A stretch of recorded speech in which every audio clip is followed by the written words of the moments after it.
Next வந்து நம்ம என்ன பண்ண போகிறோம், என்ன பார்க்க போகிறோம்னா ஆசிட் லீச்சிங். அப்படின்னா ஆசிட்டை வைத்து கழுவுதல். ரைட்டா? ஆசிட்னா அமிலம். அமிலத்தை வைத்து நம்ம எப்படி ஏகப்பட்ட மெத்தட் இருக்குது. இது ஒரு மெத்தட் ஆசிட் லீச்சிங்கில். அப்போ லீச்சிங் ஆஃப் சல்ஃபைடு. அப்போ லீச்சிங் ஆஃப் சல்ஃபைடுனா சல்ஃபைடை நம்ம கழுவுதல். ஓரில் உள்ள சல்ஃபைடு அதில் தான் மெட்டல் இருக்கிறது, அதை எப்படி நம்ம கழுவுறதுன்றதை பற்றி பார்க்கலாம். ரைட்டா? Leaching of sulphide ore. Sulphide ore இருக்கு இல்லையா, சல்ஃபைடு தாது. ரைட்டா? சல்ஃபைடு தாது எப்படி எதில் இருக்கிறது அப்படின்னா இங்கே பாருங்கள், சச்சஸ் உதாரணமாக இஜட்என்எஸ்னா ஜிங்க் சல்ஃபைடு. இப்போ ஜிங்க் மெட்டல், சல்ஃபைடு வந்து மெட்டல் கிடையாது. ரைட்டா? சல்ஃபைடு ஓர் தான் அது. ரைட்டா? சல்ஃபைடு ஒரு ஓர் தான், ஆனால் சல்ஃபைடு வந்து மெட்டல் கிடையாது. ரைட்டா? ஆனால் அந்த சல்ஃபைடு ஜிங்கோடு சேர்ந்துருக்கு. நம்ம ஜிங்கை சல்ஃபைடு பிரித்து எடுக்கணும். ரைட்டா? அந்த ஓர் என்னது, ஓருக்கு என்னது சல்ஃபைடு ஓருன்னு சொல்லுவாங்க. அது ஜிங்க் சல்ஃபைடு அண்டு பிபிஎஸ்ன்னு போட்டிருக்கான், லெட்டு சல்ஃபைடு. அப்போ லெட்டு மெட்டல், சல்ஃபைடு மெட்டல் கிடையாது. ரைட்டா? சல்ஃபைடு வந்து சல்ஃபரிக்குன்னு அர்த்தம். சல்ஃபரிக் இருக்குல்லையே, அது ஆசிட்னு சொல்லுவாங்க. அது சாலிட். சல்ஃபர்ன்றது சாலிடு, அது ஒரு சாலிடு, ஆனால் மெட்டல் கிடையாது. நல்லா பார்த்துக்கோங்க. அப்போ இந்த சல்ஃபைடு தாதுலேருந்து, சல்ஃபைடு தாது. ரைட்டா? தாதுலேருந்து தான் நம்ம எடுக்கிறோம். அதில் ஜிங்க் இருக்கிறது, zinc sulphide and PB lead sulphide இருக்கிறது. அப்போ லெட்டு சல்ஃபைடு ஓரு. அப்போ லெட்டு பிபி அதை பிரித்து எடுக்கணும். அது போகாமல் இங்கே இன்னொன்று இருக்குது, இன்னொன்று என்னது ஜிங்க் சல்ஃபைடு. அப்போ ஜிங்கை பிரித்து எடுக்கணும். ஜிங்க் தான் உலோகம். ரைட்டா? அதாவது மெட்டல். ரைட்டா? அப்போ கேன் பி, இவைகள் என்னது கேன் பி டன். இந்த மாதிரி பிரித்தெடுக்கிறது வந்து செய்யப்படுகிறது. கேன் பி டன் பை எப்படின்னு சொன்னால் அக்வஸஸ் சல்ஃபரிக் ஆசிட் அப்படின்றான். அக்வஸஸ் சல்ஃபரிக் ஆசிட்னா சல்ஃபரிக் ஆசிட்டை வைத்து, அதாவது அக்வஸஸ்னா நீரேற்றப்பட்ட, அக்வஸஸ் என்னது நீரேற்றப்பட்ட சல்ஃபரிக் ஆசிட்டை வைத்து நாம் ஜிங்க் சல்ஃபைட்லேருந்து ஜிங்க் எடுக்கிறோம். ஜிங்க்ன்றது உலோகம். Zinc sulphide and PB sulphide. பிபின்னு லெட் சல்ஃபைடு. இது ரெண்டுமே ore. Zinc sulphide ore, PB sulphide ore. அதில் இருக்கக்கூடிய ஜிங்க் சல்ஃபைடில் இருக்கக்கூடிய ஜிங்கை நாம் எடுக்கிறோம். எதை யூஸ் பண்ணி எடுக்கிறோம்? அக்வஸஸ் சல்ஃபரிக் ஆசிட். அதாவது அக்வஸஸ்னால் நீரேற்றப்பட்ட நீருடைய சல்ஃபரிக் ஆசிட்டை பயன்படுத்தி நாம் எடுக்கிறோம். அது ஆசிட் லீச்சிங்னு சொல்லிட்டான்ல, அது எதை ஆசிட் லீச்சிங்கில் எது பயன்படுகிறது? Sulphuric acid, aqueous sulphuric acid. ரைட்டா? அப்போ இது என்னென்னு போட்டிருக்கான் ஃபார்முலா பாருங்கள், 2ZNS. ரைட்டா?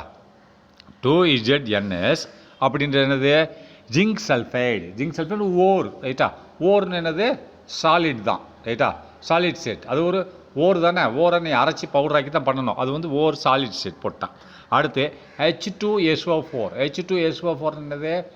2 ஹைட்ரஜன் மாலிகுல், ஒரு sulphur molecule, 2 oxygen molecule. H2 என்னது? 2 ஹைட்ரஜன் மாலிகுல். அதுக்கு முன்னாடி ஒரு 2 இருந்தால் 4 ஹைட்ரஜன் மாலிகுல்னு அர்த்தம். அப்போ SO4 என்னது?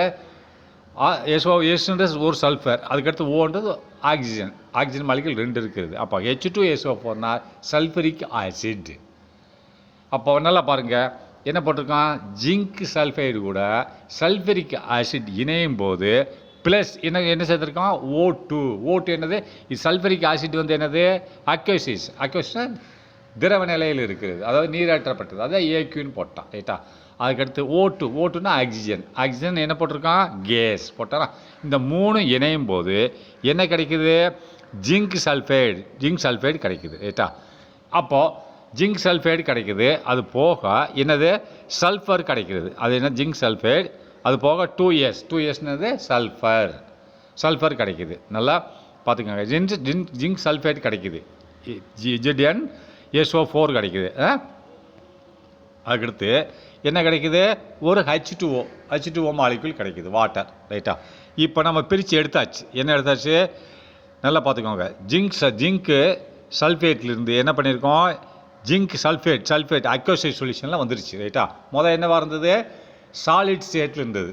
இப்போ அக்வஸஸ் திரவ நிலைக்கு வந்துருச்சு. ரைட்டா? ஜிங்க் நல்லா பார்த்துட்டிங்களா? அதாவது என்ன போட்டிருக்கோம்? முதல்ல என்ன போட்டிருக்கான் பாருங்கள், ZnS. அப்போ ஜிங்க் சல்ஃபைடு. ZnSனா ஜிங்க் சல்ஃபைடு ஒரு ஓர்.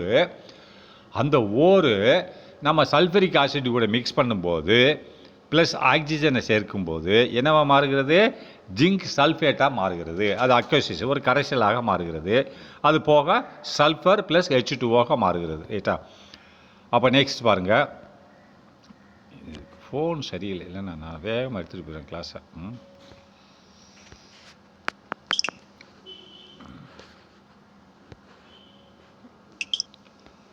அப்போ என்ன மாறுதுன்னா நெக்ஸ்ட் பாருங்கள், என்ன போட்டுக்காம பாருங்களேன். அதாவது இன் திஸ் ப்ராசஸ், இந்த செயல்முறையில் சல்ஃபைடு, அதாவது நல்லா அதை பாருங்க, அன்சாலியபிள் சல்ஃபைடு. அது அன்சாலியபிள் சல்ஃபைடு தான். ஏன்னா சல்ஃபைடுன்றது ஒரு கரையக்கூடிய பொருள் அல்ல. ரைட்டா? அதை எப்படி நம்ம கரைக்கிறோம் அப்படின்னா சாதாரண தண்ணீர்லாம் கரையாது. அதை கரைக்கிறதுக்கு ஆசிட் தான் தேவைப்படும், இந்த சல்ஃபரிக் ஆசிட். நல்லா பார்த்துக்கோங்க. இன் திஸ் ப்ராசஸ், இந்த செயல்முறையில் அன்சோலியபிள் சல்ஃபைடு, அதாவது ஜிங்க் சல்ஃபைடு, லெட் சல்ஃபைடு, பிபிஎஸ்னு லெட் சல்ஃபைடு, ZnSனு லிங்க் சல்ஃபைடு, ஜிங்க் சல்ஃபைடு. இது தண்ணியில் கரையாது. அதனால தான் சொல்கிறேன் இன் திஸ் ப்ராசஸ், இந்த செயல்முறையில் த அன்சாலியபிள் சல்ஃபைடு அப்படின்னா கரையாத ஒரு சல்ஃபைடு எப்படி கரைய வச்சுருக்கோம் அப்படின்னு சொன்னால் நல்லா பாருங்கள். இஸ் கன்வெர்டட், இந்த மாதிரி கரையாத ஒரு சல்ஃபைடை இஸ் கன்வெர்டட் மாற்றப்பட்டுள்ளது இன்டு சாலியபிள் சல்ஃபேட். சாலியபிளாக கரையக்கூடிய ஒரு சல்ஃபேட்டாக மாற்றப்பட்டுள்ளது. பார்த்துக்கோங்க. ZnSன்னு சொன்ன என்னது? Zinc sulphide, PHIDE. அது சல்ஃபரிக் ஆசிட் இணைந்தவுடன் எவ்வாறாக மாறுகிறது? ZnSO4 ஆக மாறுகிறது. SO4னா சல்ஃபேட். அப்போ இந்த கரையாத ஒரு ZnSOSஐ எப்படியே ஜிங்க், அதாவது சல்ஃபரிக் ஆசிடை பயன்படுத்தி கரையும் ஒரு பொருளாக மாற்றப்படுகிறது. எப்படி? அதை கன்வெர்டட் இன்டு சாலியபிளாக கரையக்கூடிய சல்ஃபேட்டாக மாற்றப்பட்டுள்ளது. அண்டு அது போக என்னது? எலிமெண்ட். என்னது? இது ஒரு எலிமெண்ட். என்னது? சல்ஃபர் ப்ளஸ் எஸ்னா 2Sனா 2 சல்ஃபர். இது வந்து மெட்டல் கிடையாது. புரியுதா? இது மெட்டல் கிடையாது. அது வந்து இதுக்கு பேர் என்னது? எலிமெண்ட்டுன்னு சொல்லுவாங்க. அண்டு எலிமெண்டல் சல்ஃபர், இது ஒரு எலிமெண்ட், ஆனால் மெட்டல் கிடையாது. ரைட்டா? எலிமெண்டல் சல்ஃபராக மாற்றப்படுகிறது. அண்டு H2O வாட்டராக மாறுகிறது. ரைட்டா? நெக்ஸ்ட் என்னென்னு பாருங்கள். Next magnetic separation. மேக்னெட்டை பயன்படுத்தி நாம் எவ்வாறாக மெட்டலை பிரிக்கலாம், இது ஒரு வழிமுறை. ரைட்டா? Magnetic separation. மேக்னெட்டை பயன்படுத்தி எவ்வாறாக, இப்போ பாருங்கள், நான் உதாரணம் முதல்ல படத்தை சொல்லிடுறேன். இங்கே பாருங்கள், ஒரு பெல்ட், 2 சக்கரை இருக்கு இல்லையா, அதில் மேலே வந்து சுற்றி ஒரு பெல்ட் வருதாப்பா. பாருங்கள் படத்தில் ரெண்டு ரவுண்டாக இருக்கிற ஒரு சக்கரம். அந்த 2 சக்கரம் சுற்ற அதுக்கு மேலே பெல்ட் இருக்குது. எப்படி நமக்கு ஃபேன் பெல்ட் சுற்றுது இல்லையா கிரைண்டரில், அதே மாதிரி இதில் சுற்றுது. அப்போ பெல்ட் மேலே வந்து நீங்கள் தாதுவை அரைச்சி பவுடரை வந்து இது பெல்ட் மேலே வச்சிங்கன்னு சொன்னால், பெல்ட் பெரிய பெல்ட், அதில் போட்டிங்கன்னு சொன்னால் அது அப்படி சுற்றி வரும்போது கீழே பாரு, ரைட் சைடில் உள்ளது மேக்னெட்டை கொண்ட மேக்னெட். நல்லா ரைட் சைடில் உள்ள கோப்பை என்னது? அது ஒரு மேக்னெட்டால் செய்யப்பட்ட ஒரு பாத்திரம். லெஃப்டில் உள்ளது மேக்னெட் இல்லாத ஒரு பாத்திரம். அப்போ என்ன பண்ணோம்? இது மேலேருந்து பெல்ட்லேருந்து வரும்போது கீழே அப்படியே தொப்புன்னு விழுகும் இல்லையா, அந்த ஓர் பவுட்ரு விழுகும்போது அந்த ஓரில் உள்ள இரும்புகள் அனைத்தும் இந்த மேக்னெட்டை நோக்கி வரும். மேக்னெட்டு பாத்திரத்தை நோக்கி வரும். அட்ராக்ஷன் பண்ணும் இல்லையா, இரும்பை மேக்னெட் அட்ராக்ஷன் பண்ணோம். அப்போ இரும்பு இல்லாத பாத்திரம் துகள்கள் என்ன பண்ணோம்? நேரடியாக டொப்புன்னு அந்த இன்னொரு இதில் வந்து விழுந்துடும். இதுதான் மேக்னெட்டிக் அட்ராக்ஷன் சொல்லுவாங்க. ரைட்டா? நல்லா பார்த்துக்கோங்க. அப்போ மேக்னெட்டிக் செப்பரேஷன், மேக்னெட்டை பயன்படுத்தி பிரித்தல். எதை பிரித்தல்? மெட்டலை பிரித்தல். ரைட்டா? அப்போ நெக்ஸ்ட், திஸ் மெத்தட், இந்த செயல்முறையானது is applicable to ferro magnet ores அப்படின்றான். இந்த செயல்முறை ஃபெரோ மேக்னெட் ஓர் தாதுக்களில் மட்டும் செயல்படுகிறது. வேறு மெட்டலில் செயல்படாது. ரைட்டா? ஃபெரோனா இரும்பு கலந்த, ஃபெரோனா என்னது? இரும்பு கலந்த ஒரு ஓரில் மட்டும் இந்த செயல்முறைகள் செய்யப்படுகிறது. திஸ் மெத்தட் இஸ் அப்ளிகபிள்னா செயல்படுத்தப்படுகிறது. யாருக்கு? டு ஃபெரோ மேக்னெட்டிக் ஓர். ஃபெரோனா இரும்பாலான ஒரு, ஃபெரோனாலே இரும்பு தான், அயனாலான துகள்கள். ரைட்டா? அதில் அந்த ஓரில் தாதுவில் அயன் இரும்பு துகள்கள் இருந்தால் மட்டும் இந்த இது இரும்பு ஒரு மெட்டல் தானே, அயன் ஒரு மெட்டல், கோல்டு ஒரு மெட்டல். ஆனால் அயனுக்கு மட்டும் இந்த மாதிரி தான் பயன்படுத்துகிறார்கள். ரைட்டா? And it is based on the difference in the magnetic properties. இந்த மாதிரி செயல்முறைகள் சார்ந்துள்ளது. இந்த மாதிரி மேக்னெட்டிக் செப்பரேஷன் செயல்முறைகள் சார்ந்து எதை குறிக்குது? மேக்னெட்டிக் செப்பரேஷன் குறிக்குது. பேஸ்ட் ஆன், சார்ந்துள்ளது on the differences in the magnetic properties of the ore அப்படின்றான். அதாவது ஓர்னு தாது அதனோட காந்த குணநலங்களை பொறுத்து அமைந்துள்ளதுன்றான். இந்த மேக்னெட்டிக் செப்பரேஷன்றது ஓரோட ஓரில் வந்து என்னென்ன மெட்டல் இருக்குதுன்னு பார்ப்பாங்க. அதில் காந்தத்தால் ஈர்க்கப்பட வேண்டிய மெட்டலாக இருந்தால் இந்த ப்ராசஸ் செயல்படும். காந்தத்தால் கம்மியாக இழுக்க வேண்டியதுக்கு வேறு ப்ராசஸ் யூஸ் பண்ணிக்கிடுவாங்க. அதான் சொல்கிறேன், it is based on the டிஃபரன்ஸ்னால் அதோட வேற்றுமைகள் இந்த இதில் magnetic properties of the ore. அதாவது மேக்னெட்டிக் என்னது காந்த குணங்களை கொண்ட ஒரு தாதுவின் உள்ள வேறுபாடுகளை வைத்து இவைகள் அமைந்திருக்கின்றது அப்படின்னு சொல்கிறான், ரைட்டா. அண்டு மேலும் இம்புரிட்டிஸ்னு கேங்யூ அதில் உள்ள கழிவுகளை பொறுத்தும் அமைந்திருக்கிறது, ரைட்டா. அந்த ஓரில் உள்ள காந்த ப்ராப்பர்ட்டிஸ் காந்த குணநலங்கள் மற்றும் அதில் அமைந்துள்ள அந்த தாதுவில் அமைந்துள்ள இம்புரிட்டிஸ்னால் கேங்யூ கழிவுகளை பொறுத்தும் அமைந்துள்ளதுன்னு சொல்கிறான், ரைட்டா. அப்போ நெக்ஸ்ட்டு ஃபார் எக்ஸாம்பிள் உதாரணமாக டின் இருக்குல்ல, டின் என்ற ஒரு உலோகம், ரைட்டா. டின் ஸ்டோன் என்பது can be separated from the wolframic impurities அப்படின்றா. அப்போ நல்லா இந்த டின் ஸ்டோன் அது இது வந்து ஒரு உலோகம். அது என்ன உலோகம் அப்படின்னு பார்த்தீங்கன்னா இந்த ஃபெர்ரோமேக்னெட்டிக் உலோகம், ரைட்டா. உலோகம், ரைட்டா. அயன் மாதிரி நல்லா பாருங்கள். ஃபார் எக்ஸாம்பிள் உதாரணமாக டின் ஸ்டோன்னா இது ஒரு உலோகம் கேன் பி செப்பரேட்டட் பிரிக்கப்படுகிறது எங்கேருந்து ஃப்ரம் வோல்ஃப்ராமைட் இம்புரிட்டிஸ்னா கேங்யூ கழிவு. இந்த கழிவு இந்த முதல்ல என்னதுதான் இந்த டின்னு ஸ்டோனும் வோல்ஃப்ராமைட்டு ஒரே ஓரில் இருக்கும். இப்போ ரெண்டையும் பிரிக்கணும். வோல்ஃப்ராமைட் இம்புரிட்டிஸ்லேருந்து டின் ஸ்டோனை பிரிக்கணும். இந்த செயல்முறையில் பிரிக்கப்படுகிறது விச் இஸ் மேக்னெட்டிக் அப்படின்றான். விச் எதை குறிக்கிறது? அந்த டின் ஸ்டோனை குறிக்கிறது, ரைட்டா. அதுதான் சொல்கிறான், திரும்பி படிக்கிறேன் பார்த்துக்கோங்க. In this for example tin stone can be separated. Tin stone பிரிக்கப்படுகிறது எதிலிருந்து? ஃப்ரம் த வோல்ஃப்ராமைட் இம்புரிட்டிஸ் வோல்ஃப்ராமைட்டோட கழிவுகளிலிருந்து பிரிக்கப்படுகிறது. என்னது அப்படி பிரிக்கப்படுனா விச் இஸ் மேக்னெட்டிக் அப்படின்றான். விச் இஸ் எதை குறிக்க? விச்ன்றது டின் ஸ்டோனை குறிக்கிறது. விச் இஸ் மேக்னெட்டிக் அப்படின்றான். அது மேக்னெட் காந்தப்புலம் கொண்டது அப்படின்றான். அப்போ சிமிலர்லி இதே மாதிரி similarly ores such as chromite and pyrolusite அப்படின்றான். இது ரெண்டும் இந்த ஓர்லேயும் மேக்னெட்டிக் ப்ராப்பர்ட்டி இருக்குது, ரைட்டா. இந்த தாதுவுலையும், ரைட்டா. சிமிலர்லி இதே மாதிரி ஓர்ஸ்னால் தாதுக்கள் ஆகிய தாதுக்கள் சச்சஸ் உதாரணம் சச்சஸ்னா தாதுக்கள் சச் ஆஸ் அப்படின்னா அந்த குணநிலைகளை கொண்டது. சச் ஆஸ் யார்? குரோமைட்டு இதே மாதிரி சச் ஆஸ்னா எதை அந்த மேலே உள்ளது மாதிரி குணநிலைகள் கொண்டுள்ளது. அதே மாதிரி பைரோலூசைட் அப்படின்னா பைரோலூசைட் என்ற ஓரோ இந்த மாதிரி மேக்னெட்டிக் குணநலங்களை கொண்டுள்ளது. ஹேவிங் மேக்னெட்டிக் ப்ராப்பர்ட்டிஸ் இந்த ஓரோ இதே மாதிரி மேக்னெட்டிக் ப்ராப்பர்ட்டிஸை கொண்டுள்ளது. அப்போ இந்த வழிமுறையில் பிரித்தெடுக்கலாம் ஓரை, ரைட்டா. Magnetic properties can be removed from the non-magnetic siliceous impurities. அப்போ இதில் இந்த ரெண்டு ஓரும் என்னது? குரோமைட் மற்றும் புரோலோசைட் என்ற இரண்டு ஓர்களும் ஹேவிங் மேக்னெட்டிக் ப்ராப்பர்ட்டிஸை கொண்டுள்ளது, காந்த பண்புகளை கொண்டுள்ளது. Can be removed. கேன்பினா இது அகற்றப்படலாம். எது அகற்றப்படலாம்? அதில் உள்ள டின்னை அகற்றப்படலாம், அதில் உள்ள இரும்பை அகற்றப்படலாம். Can be removed. எதிலிருந்து அகற்றப்படலாம்? இம்புரிட்டிஸ் அல்லது கேங்யூ. அதை ஃப்ரம் த நான்-மேக்னெட்டிக் சிலிசியஸ் இம்புரிட்டிஸ். மேக்னெட் அல்லாத மேக்னெட் அல்லாத சிலிசியஸ் என்னது? அதை மணல் இம்புரிட்டிஸ். மணல் ஒரு கழிவுகள். இது மேக்னெட்டிக் கிடையாது. அதுக்கு அந்த மாதிரி இல்லாமல் இருக்கிறதுலேருந்து மேக்னெட்டிக் இதை பிரித்து எடுக்கலாம் என்று சொல்கிறான். அப்போ next the crushed ore is poured on the crushed ஓர்னா இப்போ தான் ஃபார்முலாக்கு வர்றான், எப்படி செய்கிறதுன்னு சொல்ல வர்றான். அப்போ கிரஸ்டு ஒரு ஓரை நம்ம எடுத்துகிட்டு அதை அரைச்சி பவுடர் ஆக்கிறோம். அப்போ அது என்ன பண்ணுறான்? இந்த பெல்ட்டில் போடுறான்.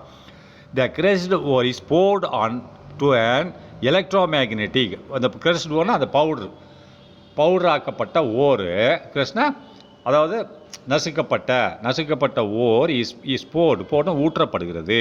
எதுக்கு மேலே ஊற்றப்படுகிறது? போடப்படுகிறது. பவுடர் அது சாலிட் ரைட்டா. அந்த எலக்ட்ரோமேக்னெட்டிக் பெல்ட்னு போடுவான். எலக்ட்ரோமேக்னெட்டிக் செப்பரேட்டர்னு பெல்ட் தான் குறிக்குது. அந்த 2 வீல் இருக்கு இல்லையா, 2 வீல் தானே 2 வீலையும் செப்பரேட் பண்ணுது. அதனால் எலக்ட்ரோமேக்னெட்டிக் செப்பரேட்டர் கன்சிஸ்டிங் எ பெல்ட்.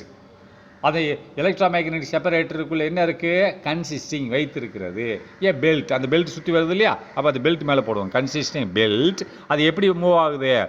Moving over 2 rollers. அந்த பெல்ட் எப்படி மூவ் ஆகுது?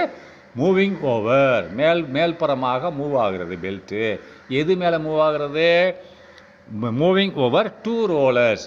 2 சுத்தக்கூடிய சக்கரங்கள். ரோலர்ஸ்னால் சக்கரங்கள். 2 சக்கரங்கள் மேலாக பெல்ட் மூவ் ஆகுறது. அதுக்கு மேலே பெல்ட் மேலே ஊட்டுகிறார்கள் என்று சொல்லுகிறார் ரைட்டா. ரோலர்ஸ் ஆஃப் விச் அதில் ஆஃப் விச் ஒன் மேக்னெட்டிக். அப்படின்னா ஒன்று மேக்னெட்டாக இருக்கிறது. அந்த 2 வீலில் ஒரு வீல் மேக்னெட்டாக இருக்கிறது அப்படின்ற. Of which one is magnet ரைட்டா. அப்போ next the magnetic part of the ore is attracted towards the magnet அப்படின்ட்டா. மேக்னெட்டிக் பார்ட் என்ன செய்கிறது? Part of the ore. அந்த ஓர்னா அந்த என்னது, நம்ம அதை அரைக்கிறோம்ல பவுட்ரு, அதுதான் ஓர். அதை என்ன செய்யுதுன்னா the magnetic part of the ஓரோட காந்தப்புலன் கொண்ட ஓர், அதாவது அந்த ஓரில் உள்ள இரும்புகள், அதாவது காந்தப்புலன் கொண்ட இரும்புகள் is attracted towards the magnet. அப்போ 2 வீலில் ஒரு வீல் மேக்னெட். அந்த ஒரு வீல் அப்போ பிடிக்குது, அதாவது attracted towards the magnet and falls as a heap. அப்போ ஃபால்ஸ் அஸ் எ ஹீப்னா குவியலாக. ஹீப்னா அந்த அட்ராக்ட் ஒரு மேக்னெட். இந்த இது வீல் ரைட் சைடில் உள்ள மேக்னெட் கிடையாது, லெஃப்ட் சைடில் உள்ளது மேக்னெட். அப்போ அந்த பெல்ட்டு மேலே போகும்போது அதை கவர்ந்து இழுத்து அந்த ரைட் சைடில் உள்ள அந்த பாத்திரத்தை விழு வைக்கிறது அப்படின்னா. அண்டு ஃபால்ஸ் விழுகிறது ஆஸ் எ ஹீப்னா குவியலாக. அந்த 2வது வீல் மேக்னெட்டாக இருக்கனால அதை இழுத்து இந்த சக்கரத்தில் விட்டுருது. அப்போது அந்த ஓரில் மேக்னெட் இல்லாத பொருள்களை இழுக்காது இல்லையா அந்த 2வது வீலு.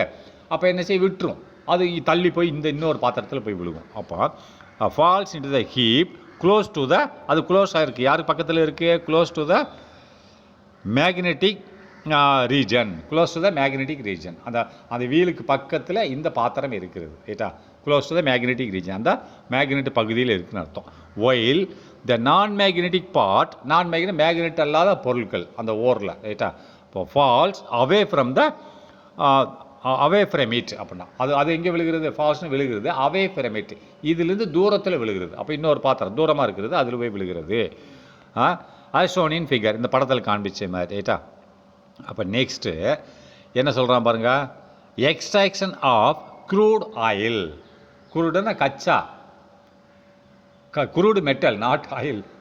குரூடு மெட்டல், கச்சா ஒரு மெட்டல் உலோகம். எக்ஸ்ட்ராக்ஷனா கச்சா உலோகத்திலிருந்து பிரித்து எடுத்தல். எக்ஸ்ட்ராக்ஷனா பிரித்து எடுத்தல். மொத்தம் என்னவா இருக்குது? கச்சா மெட்டலாக இருக்குது. கலப்படம், நீ குரூடுன்னா கலப்படம்னு வச்சுக்கோ, கலப்பட மெட்டல். அப்போ அந்த மெட்டலில் ஏகப்பட்ட பொருள்கள் சேர்ந்து இருக்கிறது ரைட்டா. அதுதான் குரூடு மெட்டல்னு சொல்லுவாங்க. குரூடுனா கலப்படமான ஒரு உலோகம். அதை பெட்ரோலியம்னு வரும்போது அது குரூடு ஆயில்னு சொல்லுவாங்க. அதாவது அதாவது கச்சா எண்ணெய்ன்னு சொல்லுவாங்க. இதில் நீ குரூடு ஆயில்னா குரூடு மெட்டல்னா கலப்பட உலோகம். அதிலிருந்து கலப்பட உலோகத்திலிருந்து ஒரு தேர்ந்தெடுக்கப்பட்ட ஒரு உலோகத்தை பிரிக்கிறது. அது கலப்படமான உலோகம், அதில் ஏகப்பட்டது கலந்துருக்கு. அது ஓர் மாதிரி தான் அதுவும். அப்போ எக்ஸ்ட்ராக்ஷனை பிரித்தெடுத்தல். இது எப்படி எக்ஸ்ட்ராக்ஷன் பண்ண பார்ப்போமா? The extraction of crude metal from the concentrated ore அப்படின்றான். எக்ஸ்ட்ராக்ஷனை பிரித்தெடுத்தல் ஆஃப் மெட்டலை பிரித்தெடுத்தல். எதுலேருந்து? ஃப்ரம் த கான்சன்ட்ரேட்டட் ஓர். கான்சன்ட்னா அடர்த்தியான ஒரு ஓர், தாதுக்களிலிருந்து. அதில் மெட்டல் அதிகமாக இருக்குன்னு அர்த்தம். கான்சன்ட்ரேட்டட் ஓர்லிருந்து இந்த எக்ஸ்ட்ராக்ஷன் ஆஃப் குரூட் ஆயில் சிஸ்டத்தை பயன்படுத்தி நாம் என்ன பண்ணுறோம்? பிரித்தெடுக்கிறோம். த குரூட் மெட்டல்ஸ். நல்லா பார்த்துக்கோ, த எக்ஸ்ட்ராக்ஷன் ஆஃப் குரூட் மெட்டல்ஸ் அப்படின்னா எக்ஸ்ட்ராக்ஷனா பிரித்தெடுத்தல் ஆஃப் குரூட் மெட்டலை தான் பிரித்தெடுக்க போகிறோம். எதுலேருந்து? ஓர்லேருந்து. ஓர்ன்றது அதில் என்ன வரும்? கழிவுகள் இருக்கும், எல்லாமே இருக்கும். அதிலிருந்து நம்ம ஒரு கலப்படமான மெட்டல்களை பிரித்து எடுக்க போகிறோம். த எக்ஸ்ட்ராக்ஷன் ஆஃப் குரூடு மெட்டல். குரூட்னா கலப்படமான மெட்டல்களை பிரித்தெடுக்கிறோம். எங்கேருந்து? ஃப்ரம் த கான்சன்ட்ரேட்டட் ஓர். கான்சன்ட்ரேட்டட்ன்றது அடர்த்தியான ஒரு ஓர்லிருந்து, அடர்த்தியான ஒரு தாதுக்கொலியிலிருந்து நாம் என்னத்தை பிரிக்கிறோம்? Crude metal. அதாவது குரூடு மெட்டலில் கலப்படமான மெட்டல், அது ஃபுல்லாக மெட்டல்களாக இருக்கும். ஏகப்பட்ட மெட்டல்களை சிறு மெட்டல்களை மட்டும் பிரித்து எடுக்கிறோம். மீது அந்த ஓரில் வந்து நான் மெட்டலில் வெளியில் போகும், கேங்குலாம் ரைட்டா, இம்பூரைட்ஸ் வெளியில் போயிடும் ரைட்டா. இஸ் கேரிட் அவுட் செய்யப்படுகிறது.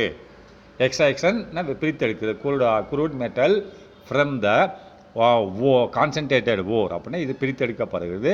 இஸ் கேரிட் அவுட் அந்த செய்யப்படுகிறது. இன் 2 ஸ்டெப்ஸ் இரண்டு செயல்முறைகளால். இந்த மாதிரி பிரித்தெடுக்கிறதுக்கு 2 வழிகள் இருக்குது, 2 வழியும் செய்யணும். இன் 2 ஸ்டெப்ஸ் 2 செயல்முறைகளால் செய்யப்படுகிறது அப்படின்றான். அப்போது நேமிலி உதாரணமாக என்னது? Concentration of ore into oxides of the metal of interest அப்படின்றான். இது என்னது? ஒரு குழப்பமாக இருக்குது உங்களுக்கு. அதாவது கன்வர்ஷனை மாற்றணும் எதை? த ஓர்ன்றது என்னது? தாது. அதை வந்து அது எல்லாமே இருக்கும் ரைட்டா. அப்போது அந்த ஓரை நம்ம மாற்றணும். ஓர் எப்படி மாற்றணும்? இன்டு ஆக்சைடாக மாற்றணும் ரைட்டா. ஆக்சிஜனை அதில் கொண்டு வரணும், ஆக்சைடாக நம்ம மாற்றணும்.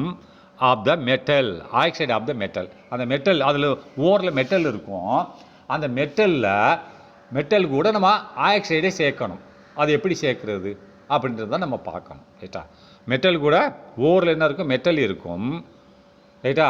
அதை தான் சொல்கிறான், நல்லா பார்த்துக்கோங்க. அதாவது எப்படின்னா நான் சொல்லித்தருவேன். கன்வர்ஷன் ஆஃப் ஓரை நாம் மாற்றணும். எப்படி? Into oxides of the metal. அப்போ ஓருக்குள்ளே மெட்டல் இருக்குது, அந்த மெட்டல் எப்படி மாற்றணும்? ஆக்சைடு கலந்த மெட்டலாக மாற்றணும். இப்போ ஜிங்க் இருக்குது, இஜெட்னு ஜிங்க்கு. அப்போ ஜிங்க்கு கூட நான் ஒரு சேர்க்கணும், ஜிங்க் ஆக்சைடு அப்படின்ற கொண்டு வரணும். அதை தான் சொல்கிறான், ஜிங்க் ஆக்சைடு என்று கொண்டு வரணும். பிபின்னு இருக்குது, பிபின்னா லெட்டு. அப்போ ஒரு சேர்த்துட்டிங்கன்னா இப்போ லெட் ஆக்சைடு அப்படின்னு கொண்டு வரணும் அப்படிங்கிறான். அப்போ மெட்டல் ஆக்சைடாக மாற்றணும் ரைட்டா. அந்த ஓரில் உள்ள மெட்டலை என்ன மெட்டல் வேணும் வந்துட்டு போகுது ரைட்டா, ஆனால் கூட ஒரு ஆக்சைடை சேர்க்கணும் ரைட்டா. இரண்டாவதாக reduction of the metal oxides is elemental metal அப்படின்னா. ரெண்டாவது வழிமுறை என்னது? ரிடக்ஷனா குறைத்தல் ரைட்டா. இது உங்களுக்கு ஏற்கனவே ரிடாக்ஷன் படிச்சிருக்கீங்களா? நான் வேணால் திரும்பி ஞாபகப்படுத்துகிறேன். ரிடாக்ஸ், REDOX, ரிடாக்ஸ் அப்படின்னு படிச்சிருக்கீங்களா? ரிடக்ஷன் அண்டு ஆக்சிடேஷன் அப்படின்னு ரிடக்ஷன் பாருங்கள், REDOX ரிடாக்ஸ் 10th சொல்லி கொடுத்துருக்கேன். ரிடாக்ஸ்னா REனா ரிடக்ஷன், OXனா ஆக்சிடேஷன். அப்போ என்னடா ஆக்சிடேஷன் ரிடக்ஷன் சொன்னால் ரெண்டுமே ஒரே வினையில் செயல்பட்டால் ரிடாக்ஷன் சொல்லுவாங்க. இப்போ நான் ஆக்சிடேஷன் என்னன்னு சொல்லிடுறேன் பார்த்துக்கோங்க. ஃபஸ்ட்டு ஆக்சிடேஷன் இரும்பு நம்ம வெளியில் வச்சுருக்கோம், வீட்டுக்கு வெளியில் புதுசாக வாங்கினது ஒரு வருஷம் கழித்து பார்த்தா துருப்பிடிச்சு போயிருக்கும், பார்த்துருக்கீங்களா? என்ன காரணம் அப்படின்னு பார்த்தா காற்று மண்டலத்தில் உள்ள ஆக்சிஜன் அந்த இரும்பு மேலே பட்டு மாய்ச்சர் ஆகி அந்த இரும்புக்குள்ளே போயிடுச்சு.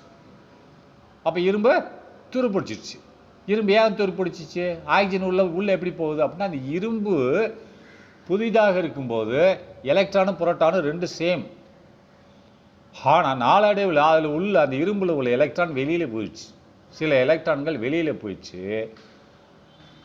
வெளியில் எலக்ட்ரான் போகும்போது ஆக்சிஜன் உள்ளே வரும்.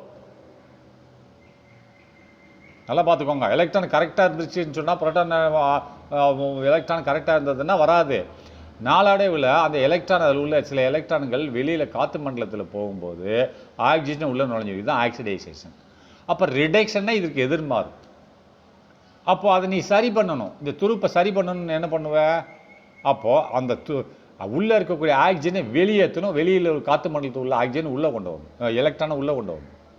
நல்லா பார்த்துக்கோங்க, குழப்பக்கூடாது. ஆக்சிடைசேஷன்னா ஆக்சிஜன் உள்ளே வர்றது, அதுக்கு பதிலாக எலக்ட்ரான் வெளியே போகிறது. அப்போ ரிடக்ஷன்னா ஆக்சிஜன் வெளியில் போகிறது. புரியுதா? ஆக்சிஜன் நல்லா பார்த்துக்கோங்க. ஆக்சிடேஷன்னா ஆக்சிஜன் உள்ளே வருது, எலக்ட்ரான் வெளியில் போகுது ரைட்டா. அப்போது அது இது ஆக்சிஜன் ரிடக்ஷனை ஆக்சிஜன் வெளியில் போகுது, ஆனால் எலக்ட்ரான் உள்ளே வருது. அப்போ சரியாயிடுச்சா? நல்லா பார்த்துக்கோங்க. ஆக்சிடேஷன் ஆக்சிஜன் உள்ளே வருது, ஆனால் அப்போ உள்ளே வரும்போது அந்த பொருள் உள்ள எலக்ட்ரான் வெளியில் போயிடும். அப்போ அந்த பொருள் என்ன பாசிட்டிவ் அயனாக மாறிடும், ப்ளஸ் ஆயிரும். போதுமா? எலக்ட்ரான் வெளியே போனால் ப்ளஸ் தானே, அப்போ ஆக்சிஜன் உள்ளே வந்துருச்சு. இதை சரி பண்ணணும்னா அந்த ப்ளஸ்ஸுக்கு இன்னும் எவ்வளோ எலக்ட்ரான் கம்மியாக இருக்கோ அவ்வளோ ப்ளஸ் இருக்கும், அவ்வளோ எலக்ட்ரான் என்னை உள்ளே கொண்டு வரணும் அதுக்குள்ளே இருக்க ஆக்சிஜன் வெளியில் போயிடும். அப்போ துரு சரியாக போயிடுச்சு. அது ரிடக்ஷன். பார்த்துக்கோங்க. இப்போ என்ன பண்ணுறான்னு பாருங்கள். செகண்ட் ப்ராசஸ்ஸு ரிடக்ஷனை தான் சொல்கிறான். ஆக்சிஜனை வெளியேற்றணும். அப்போ reduction of the metal oxide. Metal oxide முதல்ல வந்துடுச்சு. நம்ம ஃபஸ்ட்டு ப்ராசஸ் ஒரு மெட்டல் ஆக்சைடே ஆக்கிட்டோம். ரைட்டா? அப்போ இப்படி மெட்டல் தானே, ஓவரில் உள்ள மெட்டலை நம்ம என்ன பண்ண போகிறோம், மெட்டல் ஆக்சைடாக மாற்றுறோம். ஒரு ஓவை சேர்த்துடுறோம். அப்போ மெட்டல் ஆக்சைடை சேர்த்ததுக்கப்புறம் அதில் உள்ள ஆக்சிஜனை வெளியேற்றிட்டு எலக்ட்ரானை உள்ளே கொண்டு வர்றோம். அதான் செகண்ட் ப்ராசஸ். செகண்ட் ப்ராசஸ் என்னது? ஆஹா, இது துன்பத்தை கொடுக்குறதப்பா. பாடம் நடத்தும்போது துன்பத்தை கொடுக்குறது. அப்போ செகண்ட் ப்ராசஸ் என்ன சொல்லுகிறது? செகண்ட் ப்ராசஸ் ரிடக்ஷன்னா வெளியேற்றுதல், ஆக்சிஜனை வெளியேற்றுதல். ரைட்டா? ஆக்சிடேஷன் ஆக்சிஜனை கொண்டு வர்றது. அப்போ ரிடக்ஷன் ஆக்சிஜனை வெளியேற்றுறது என்னத்தான், வெளியில் உள்ள எலக்ட்ரானை உள்ளே கொண்டு வரணும்னு அர்த்தம். ரிடக்ஷன் ஆஃப் த ரிடக்ஷன் என்ன செய்ய போகிறோம்? Of the metal oxide. அந்த மெட்டல் ஆக்சைடு முதல்ல வந்துருச்சு இல்லையா? மெட்டல் ஒரு ஓரில் மெட்டல். இப்போ பிபின்னு இருக்குது. நான் ஃபஸ்ட்டு வழிமுறையில் ஒரு ஓவை சேர்த்துக்கிறேன். இப்போ அது பிபின்னு லெட்டு இல்லை ஜிங்க்கு இருக்குது, இஜெட்னு இருக்குது. Zinc oxide. அப்படி ஜிங்க் கூட ஒரு ஓவை சேர்த்துக்கிறேன். ஆக்சிஜனா ஜிங்க் ஆக்சைடு. இப்போ ரெண்டாவது செயல்முறையில் நான் என்ன பண்ண போகிறேன், அதிலிருந்து ஒரு ஆக்சிஜனை வெளியேற்ற போகிறேன். அதுதான் ஆக்சிஜனை வெளியேற்றணும்னா எலக்ட்ரான் உள்ளே புகுத்த போகிறேன். ரைட்டா? அப்போ செகண்ட் செயல்முறையில் என்ன பண்ண போகிறேன்னா இந்த metal oxide to elemental metal. அப்போ எலிமெண்டல் மட்டும் இந்த ஆக்சைடை என்னை வெளியேற்றிட்டுன்னு வச்சுக்கிறோமே, அப்போ மெட்டல் மட்டும் தான் எனக்கு மிஞ்சும். இது ரெண்டாவது செயல்முறை. இது எப்படி செய்யணும்னு பார்ப்போம். ரைட்டா? அப்போ இந்த கான்சன்ட்ரேட்டட் ஓர், அப்போ இந்த அடர்த்தியான ஓர்னா கனிமம், இது தாது, அடர்த்தியான தாது, அது பவுடர் ஆக்கின தாது தான் அது போட்டிருக்கான். த metal exist in positive oxidisation. எப்பயுமே ஒரு கான்சன்ட்ரேஷன் ஓரில் இருக்கக்கூடிய ஓரில் மெட்டல் இருக்குங்களா, எப்பயுமே பாசிட்டிவ் ஆக்சிடைசேஷனாக தான் இருக்கும். ஆக்சிடைசேஷன் என்னது? எலக்ட்ரான் வெளியில் போச்சு, அதில் ஆக்சிஜன் வந்துருச்சுன்னு அர்த்தம். ரைட்டா? எலக்ட்ரான் வெளியே போச்சு, ஆக்சிஜன் இருக்குதுன்னு அர்த்தம். அதை பாசிட்டிவ் ஆக்சிடைசேஷன் தான் இருக்கும். அப்போது ஆக்சிடைசேஷன் ஸ்டேட் அந்த நிலைமையில் தான் இருக்கும். ஹென்ஸ் ஆகவே it is to be reduced for a elemental state. அப்போது இது நம்ம ரெடியூஸ் பண்ணணும். அப்போ ரெடியூஸ் பண்ணணும் என்னது? அந்த ஆக்சிஜனை வெளியேற்றணும். அதுக்கு மேலே எலக்ட்ரானை கொண்டு வரணும். இது இப்போ பாசிட்டிவாக தானே இருக்குது இது. அப்போ அப்போ என்ன, எலக்ட்ரானை இழந்துருச்சுன்னு அர்த்தம். எலக்ட்ரானை இழந்தா என்னது? ஆக்சிடைசேஷன், ஆக்சிஜன் உள்ளே வந்துடுச்சு. இப்போ இதை நம்ம சரி பண்ணணும் என்னது? எலக்ட்ரானை பெறணும்.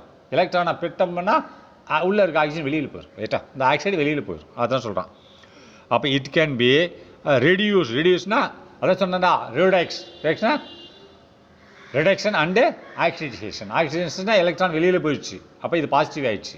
அப்போ வெளியில் எலக்ட்ரான் போச்சுன்னா என்னது? ஆக்சிஜன் உள்ளே வந்துடுச்சு. ரிடக்ஷனில் என்னது? எதிர்மாறு, எலக்ட்ரான் உள்ளே வந்துடும், ஆக்சிஜன் வெளியில் போயிடும். இப்போ பாசிட்டிவாக இருக்குது இது. ரைட்டா? அப்போ it is reduced to elemental state. இது எவ்வளவு குறைக்க வேண்டும்? ரெடியூஸ்னா குறைக்க வேண்டும். டு எலிமெண்டல் ஸ்டேஜுக்கு நம்ம எலிமெண்ட்னா எலிமெண்ட் வடிவத்தில் கொண்டு வரணும். எலிமெண்ட் வடிவத்தில் கொண்டு வரணும் என்னது? இந்த பாசிட்டிவாக இருக்கிறத ஈக்குவல் பண்ணணும். அப்போ எலக்ட்ரானை உள்ளே கொண்டு வரணும், உள்ளே இருக்கிற ஆக்சிஜன் வெளியேற்றணும். ரைட்டா? அப்போ we can infer from the principle. நம்ம குறிப்பிடுகிறோம். we can infer, நம்மளால் குறிப்பிட முடியும். இன்ஃபர்னா குறிப்பிட முடியும். எதை? ஃப்ரம் த பிரின்சிபிள் கொள்கைகளை குறிக்கும். அந்த கொள்கையிலிருந்து நம்ம இதை குறிக்கலாம். we can inferனா குறிப்பிடலாம், குறிக்கலாம், சொல்லலாம், என்ன வேணாலும் சொல்லலாம். இந்த இடத்துல போடலாம். we can infer from the principle இந்த கொள்கையில், அந்த கொள்கையிலிருந்து, ஃப்ரம்னா அந்த கொள்கை. என்ன கொள்கை? Of thermodynamics, from the principle of thermodynamics. அப்போ தெர்மோடைனமிக்ஸ் என்னது? தெர்மோனா வெப்பம், டைனமிக்ஸ்னா இயக்கவியல். வெப்ப இயக்கவியல்னு ஒரு ஃபிசிக்ஸ் ஒரு சப்ஜெக்ட் இருக்குது. இந்த வெப்ப இயக்கவியலின் தத்துவத்தை வைத்து நாம் குறிப்பிடலாம். ரெஃபர்னா குறிப்பிடலாம், இன்ஃபர்னா குறிப்பிடலாம் சொல்கிறான். அதாவது வெப்ப இயக்கவியல் எதை செய்கிறது அப்படின்னா ஒர்க்கை குறிக்கிறது, ஹீட்டை குறிக்கிறது, ஃபோர்ஸை குறிக்கிறது. இந்த மூணையும் பற்றி உள்ள ஒற்றுமையையும் வேற்றுமையும் குறிப்பிடுவது தான் தெர்மோடைனமிக்ஸ். ஃபோர்ஸ், ஒர்க்கை குறிக்கும், ஃபோர்ஸை குறிக்கும், அண்டு ஹீட், இந்த மூணையை பற்றி படிக்கிறது தான் தெர்மோடைனமிக்ஸ். அதனோட கொள்கையிலிருந்து நாம் இதை குறிப்பிடலாம். அப்போ என்ன கொள்கைன்னு பார்ப்போம். ஃபஸ்ட்டு என்ன பண்ணுறான், that the reduction of oxide is easier. நம்ம ஆக்சைடை வெளியேற்றிடலாம், அது ரொம்ப ஈஸியாக வெளியேற்றிடலாம். எதை கம்பேர் பண்ணும்போது, வென், நல்லா பார்த்துங்க, த ரிடக்ஷனை வெளியேற்றுறது, ஆக்சிஜன் வெளியேற்றுறதுனா வெளியிருந்து எலக்ட்ரான் உள்ளே கொண்டு வரணும் தான். The reduction of oxide is easier, அது ஈஸி, ரைட்டா. எதை கம்பேர் பண்ணும்போது ஈஸி அப்படின்னா, எப்போது when compounds of metal and when compounds of metal and hence, அதாவது compounds of metal and hence, அதாவது அது நல்லா பார்த்துக்கோங்க, reduction of oxide is easy, அதாவது ரொம்ப ஈஸி. எதை கம்பேர் பண்ணும்போது வென், எப்போ compounds of metal and hence என்னது பிஃபோர் ரிடக்ஷன் அப்படின்ற the ore is first converted into oxide of metal, oxide of metal of interest தான். நான் இதில் அவன் கிளீனாக சொல்லலை, நான் கிளீனாக சொல்லிடுறேன். The reduction of oxide is easier அப்படின்னா நம்ம ஆக்சைடை வெளியேற்றுவது வந்து ஈஸி அப்படின்னா ஆக்சிஜன் உள்ளே கொண்டு வரணும், ஈஸி. எப்படின்னு சொன்னால், இப்போ உதாரணத்துக்கு ஜிங்க் எஸ்ன்னு இருக்குது, ZnS, ஜிங்க் சல்ஃபேட். ஜிங்க் சல்ஃபேட்லேருந்து சல்ஃபேட்டை நம்ம பிரிக்கணும், சல்ஃபரை பிரிக்கணும், அது சல்ஃபைடு ZnSன்னு சொல்கிறோம்ல, அது ஜிங்க் சல்ஃபைடு. ஜிங்க் தான் மெட்டல், எனக்கு ஜிங்க் தனியாக வரணும். ஆனால் சல்ஃபைடு அது பிரித்த சல்ஃபர் ஆயிரும், அதை பிரிக்கிறது மிக மிக கடினம். அதேமாதிரி ஜிங்க் ஆக்சைடு, ஜிங்குங்கிறது ஒரு ஆக்சைடு இருக்குது, அதை பிரிப்பது மிக மிக எளிமை, ரைட்டா. அதனால தான் ஃபஸ்ட்டு அந்த ஜிங்க் சல்ஃபைடு என்ன பண்ணுறான்னா ஆக்சைடாக மாற்றுறான், அந்த உலோகத்தை ஜிங்க் ஆக்சைடாக மாற்றுறான். அதுக்கடுத்து அந்த ஓவை பிரிச்சிடுறான். ஜிங்க் சல்ஃபைடு இல்லை, ஜிங்க் சல்ஃபைடு தான் இருக்குது அதில், ரைட்டா. சல்ஃபைடு கலவை தானே இந்த ஓர் சல்ஃபைடு கலவை. Zinc sulphide ZnS PbS, zinc sulphide அல்லது லெட்டு சல்ஃபைடு. இதில் நேரடியாக சல்ஃபைடை தூக்கி போட முடியாது, அதனால் கடினம். அதனால தான் ஃபஸ்ட்டு ஜிங்க்கு கூட ஆக்சைடை இணைக்கிறான், பிறகு என்ன பண்ணுறான், ஆக்சைடை வெளியேற்றுக்கிறான், ரைட்டா.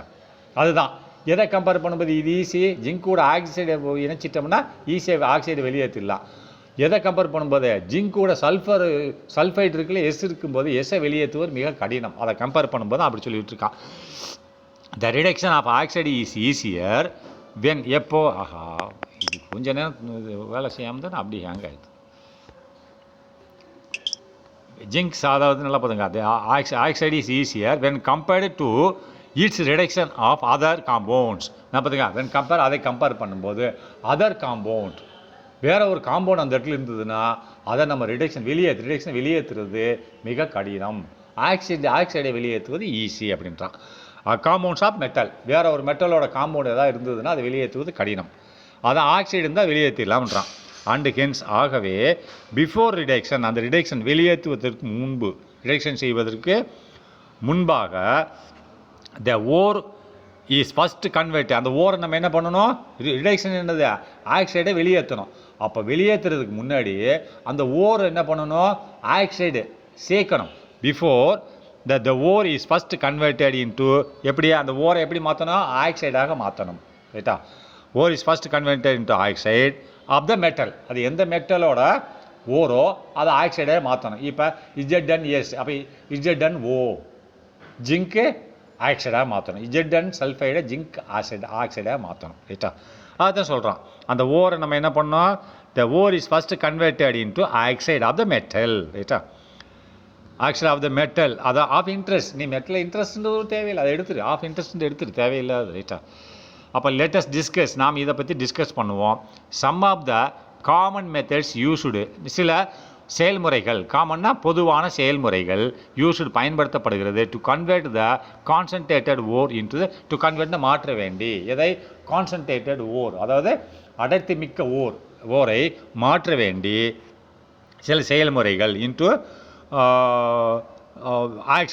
ஆக்சைடுகளாக மாற்ற வேண்டி, oxides of metal of interest அப்படின்றான். மெட்டல் ஆக்சைடு மெட்டலாக மாற்ற வேண்டி சில வழிமுறைகளை நாம் கீழே பார்க்கலாம்ன்றான். ரைட்டா? அப்போ என்னது, இப்போ conversion of ores into oxides, நம்ம ஓரை ஆக்சைடுகளாக எவ்வாறு மாற்றுவது அப்படின்னு பார்ப்போம். கன்வர்ஷன் ஆஃப் ஃபஸ்ட்டு பாயிண்ட், ரெண்டு சொன்னாலும் 2 ஸ்டெப்பு. ஃபஸ்ட்டு ஸ்டெப்பு சொல்கிறான், கன்வர்ஷன் ஆஃப் ஓர்னா தாதுனா அது பவுடராகின தாது எப்படி ஆக்சைடுகளாக மாற்றுறது அப்படின்றான். அப்போ ரோஸ்டிங் என்னது, வறுத்தல். இப்போ நான் அம்மா கடையில் பச்சை கடலை வாங்கிட்டு வர்றான், அப்படியே தின்னு பார்க்குறேன், பச்சையாக இருக்குது, ஏம்மா கொஞ்சம் வறுத்து கொடுமான்னு சொல்கிறா. அவன் என்ன பண்ணுறா, ஒரு சட்டியில் போடுறா, அதில் எண்ணெய் எதுவும் ஊற்றுறது கிடையாது, வெறும் சட்டி, அதில் சூடு பண்ணுறான், அப்படி வறுக்கிறா. வறுத்த உடனே என்னது, அது சூடாகிடுது. சூடாகணும் சாப்பிடும்போது மொறுன்னு இருக்கு இல்லையா, அதேமாதிரி இதை வறுக்கணும். இதை இந்த ஓரை வறுக்கணும். வறுக்கும்போது காற்றுல உள்ள ஆக்சிஜன் உள்ளே போகும், ஓட்டு இருக்கு இல்லையா, அது கூட இணையும். அதுதான் சொல்கிறான் ரோஸ்ட்னா வறுத்தல். அப்போ ரோஸ்டிங் இஸ் த மெத்தட், இது ஒரு செயல்முறை. இந்த செயல்முறை எவ்வாறாக பயன்படுத்தப்படுகிறது அப்படின்னு பார்த்தீங்கன்னா, ரோஸ்டிங்னா வறுத்தல். ரைட்டா? ரோஸ்டிங் இஸ் எ மெத்தட், இது ஒரு செயல்முறை. யூஸ்வலி அப்ளைடு, இது சாதாரணமாக அப்ளைடுன்னு பயன்படுத்தப்படுகிறது. ஃபார் எதற்காக வேண்டி, ஃபார் த கன்வர்ஷனை மாற்ற வேண்டி. எதை மாற்ற வேண்டி, ஆஃப் த சல்ஃபைடு ஓர்ஸ். எல்லாமே சல்ஃபைடு ஓர் தான், நல்லா பார்த்துக்க. ZnS PbS சல்ஃபைடு ஓர் தான். ZN ஜிங்க்கு சல்ஃபைடு, இது ஒரு ஓர். PbS அப்படின்னா பிபின்னு என்னது, லெட்டு தேர்டு ஓர்னு, லெஃப்ட் செகண்ட் ஓர். பிபிஎஸ்னா செகண்ட் ஓர்னு அர்த்தம். ரைட்டா? இது எல்லாமே சல்ஃபைடு ஓர் தான். Conversion of sulphide ore into their oxides, அந்த சல்ஃபைடு ஓர் தான் நம்ம ஆக்சைடாக மாற்றுறோம். இன் திஸ் மெத்தட், இந்த செயல்முறையில் த கான்சன்ட்ரேட்டட் ஓர்னு என்னது, அது சல்ஃபைடு சேர்ந்துருக்கு. அதில் கான்சன்ட்ரேட்டட் ஓர் இஸ், அவைகளை நம்ம என்ன, concentrated ore is oxidised by heating, அதான் ஆக்சிஜன் ஏற்றப்படுகிறது. ஆக்சிடைசேஷன் என்னது, ஆக்சிடைசேஷன் என்ன சொன்னேன் நான், அதில் உள்ள எலக்ட்ரான் வெளியில் போகிறது, ஆக்சிஜன் உள்ளே வருது. ரைட்டா? அப்போது ஆக்சிடைஸ்டு பை ஹீட்டிங் இட், அதை நம்ம ஹீட் பண்ணும்போது என்னது, ஆக்சிடைசேஷன் ஆகிறது. எது, அந்த ஓர் அப்படின்னா காற்றுல உள்ள ஆக்சிஜன் உள்ளே வருகிறது. அப்போ உள்ளே வருகிறதுன்னு அந்த மெட்டலில் உள்ள எலக்ட்ரான் வெளியே போகிறது. அதான் சொல்லலாம் ஆக்சிடைஸ்டு. நல்லா பார்த்துங்க, திரும்பி சொல்கிறேன். இன் திஸ் மெத்தட், இந்த செயல்முறையில் த கான்சன்ட்ரேட்டட் ஓர், அதாவது அடர்த்தியான ஓர் ஈஸ் எவ்வாறு ஆக்சிடைஸ் செய்யப்படுகிறது. வறுக்கும்போது ஆக்சிடேஷன் ஆகும்னா காற்றுல உள்ள ஆக்சிஜன் உள்ளே வந்துடும். அப்போ எலக்ட்ரான் வெளியில் போயிடும். எலக்ட்ரான் வெளியில் போனால் உள்ளே வரும். ஆக்சிடைஸ் பை ஹீட்டிங், வெப்பத்தால் இது ஆக்சிடைசேஷன் செய்யப்படுகிறது. Heating it with excess of oxygen. Excess of oxygen இது அதிகமான ஆக்சிஜன் இருக்குங்களா, ஆக்சிஜன் உள்ளே வருது இல்லையா, ஆக்சிஜன் இந்த இனிய சூட்டபிள் ஃபர்னேஸ், அந்த ஃபர்னேஸுக்குள்ளே ஆக்சிஜனை வச்சிடறான், இல்லை காற்றுலேருந்து வருது, எப்படி வேணாலும் வச்சுக்கோ. வித் எக்ஸஸ் ஆஃப் ஆக்சிஜன், எக்ஸ்னா அதிக அளவில் உள்ள oxygen in a suitable furnace என்ன, கொதிகலன் தான் வறுக்கிறோம். கொதிகலனில் எக்ஸஸ் ஆஃப் ஆக்சிஜன் இருக்கிறதுனால ஆக்சிடைசேஷன் ஆகிறது. Below the melting point of the மெட்டல்னால் அதை வறுக்கும்போது மெட்டலோட உருகும் தன்மையை விட கம்மியான வெப்பம் தான் கொடுக்கணும். இப்போ 460 டிகிரி செல்சியஸ் மெட்டலோட உருகும் தன்மைன்னா நான் 300 டிகிரி 400 டிகிரி வரை கொடுக்கலாம். அப்போ நீ எவ்வளோ வெப்பப்படுத்தினா அந்த மெட்டல் உருகும் தன்மையை விட கம்மியான வெப்பத்தை கொடுத்து, கொஞ்சம் கம்மியாக வெப்பத்தை கொடுத்து நீ அதை சூடு பண்ணலாம்.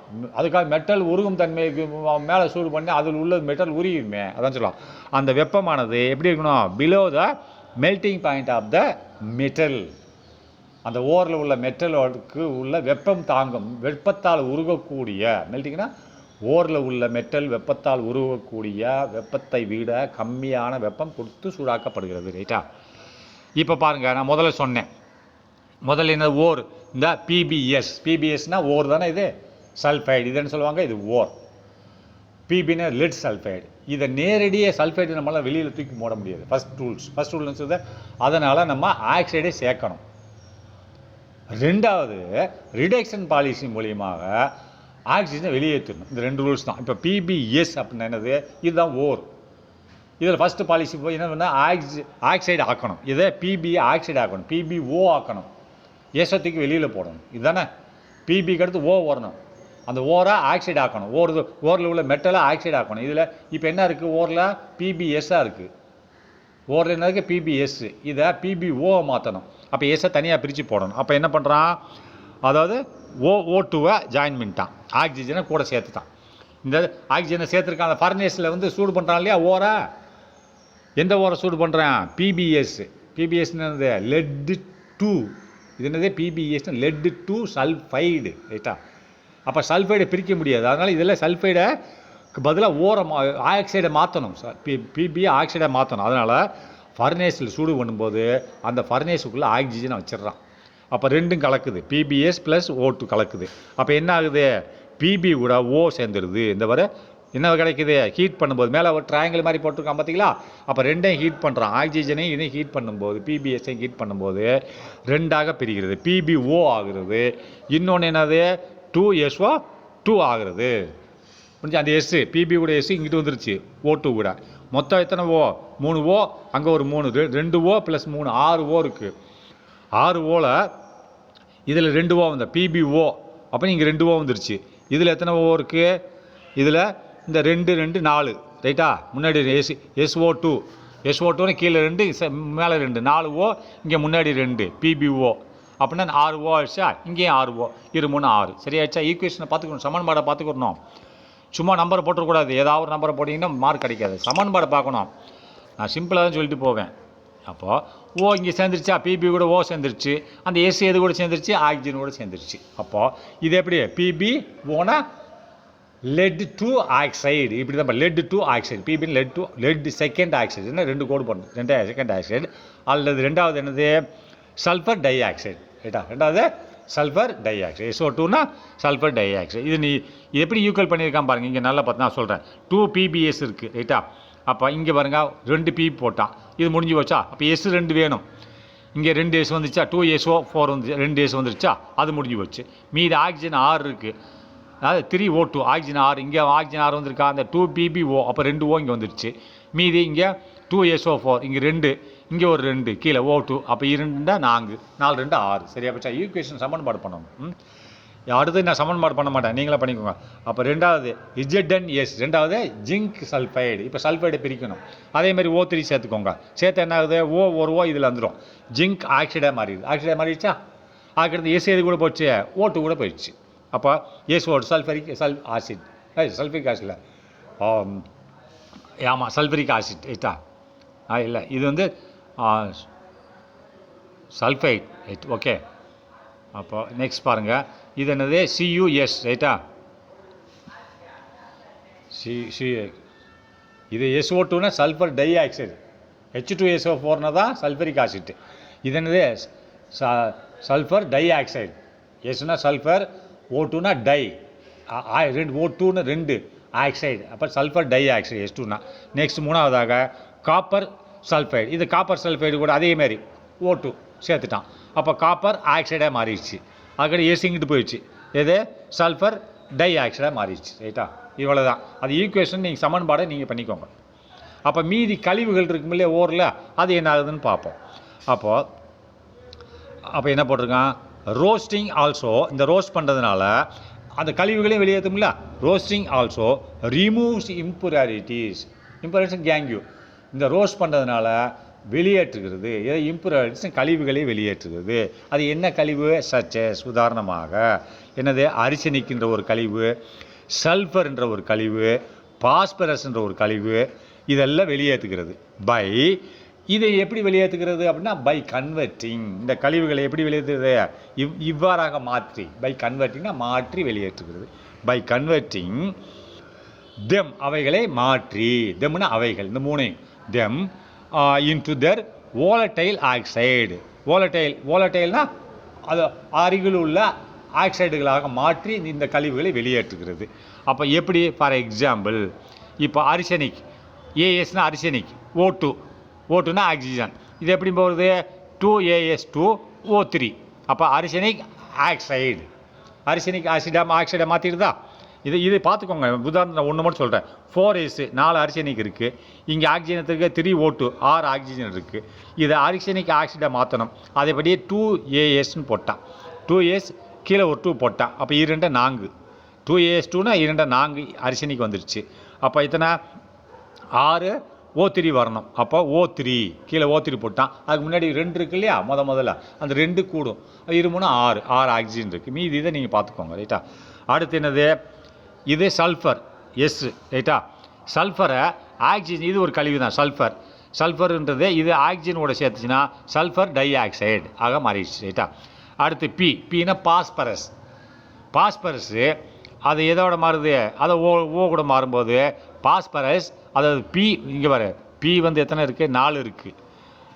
அதுக்கு 5 O3 இருக்குது. அப்போ P4 இந்த போட்டால் P4 4, அப்போ 10 ஆக்சிஜன் இருக்குது. 10னா O10ன்னு போட்டேன். இது என்ன சொல்லுவாங்க, பாஸ்பரஸ் பென்டா ஆக்சைடுன்னு சொல்லுவாங்க. P2O5னா வெபலா, இந்த P4O10னா பாஸ்பரஸ், Pனா பாஸ்பரஸ், பென்டானா 5 ஆக்சைடுன்னு சொல்லுவாங்க. 2க்கு 1 இதை இப்படி தான் படிக்கணும். P4O10னா பாஸ்பரஸ் பென்டா ஆக்சைடு, ரைட்டா. இதை நீங்கள் பார்த்துக்கோங்க. அடுத்து என்னது, கேல்சினேஷன், இதுவும் வறுத்தல் தான். ஆனால் இதில் ஆக்சிஜன் இருக்காது. சேம் அது தான், இது வறுக்கிறது தான், ஆனால் ஆக்சிஜன் இருக்காது. இதை அடுத்த வீடியோவில் பார்க்கலாம்.